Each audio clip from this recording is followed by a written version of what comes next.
আপনারা ইতিমধ্যে শুনে থাকবেন আমাদের মাননীয় প্রধানমন্ত্রী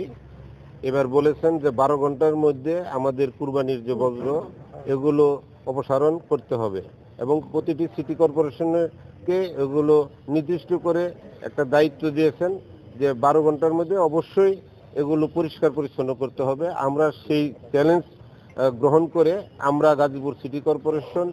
সিদ্ধান্ত নিয়েছি আমাদের যে লোকবল আছে, আমাদের যে পরিচ্ছন্ন কর্মী আছে এবং আমরা অতিরিক্ত পরিচ্ছন্ন কর্মী নিয়োগ দিয়েছি এবং তাদেরকে 3 দিনের জন্য আমরা অতিরিক্ত যে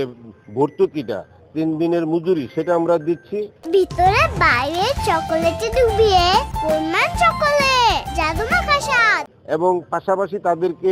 প্রতিদিন দুবেলা করে আমরা খাবারের ব্যবস্থা করছি এবং তাদের জন্য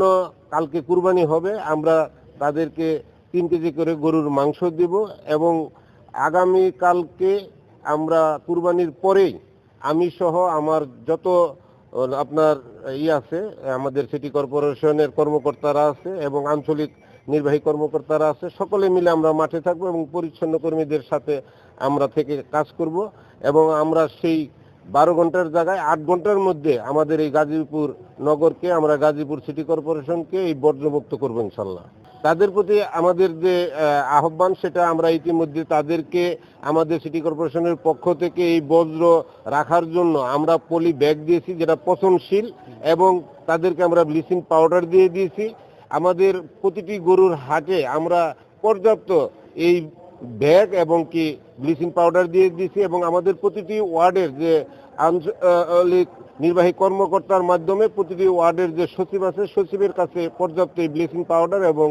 ব্যাগ আমরা পৌঁছে দিয়েছি। তারা বাড়ি বাড়ি যারা কুরবানি দিচ্ছে তাদেরকে পৌঁছে দিচ্ছে। আমরা আশা করি তাদেরকে যে নির্দেশনা দেওয়া হয়েছে যে আপনারা বর্জ্যগুলো ওই ব্যাগের মধ্যে রাখবেন, আপনাদের গেটের সামনে রাখবেন, আমাদের লোকগুলো যে তারা নিয়ে আসবে এবং আমরা আমাদের গাড়ি দিয়ে, আমাদের সিটি কর্পোরেশনের গাড়ি দিয়ে আমাদের নির্দিষ্ট যে ডাম্পিং আছে সেই ডাম্পিংয়ে আমরা এই 8 ঘন্টার মধ্যে এগুলো পরিষ্কার করার জন্য চ্যালেঞ্জ গ্রহণ করেছি। ইনশাল্লাহ আমরা সাকসেস হব।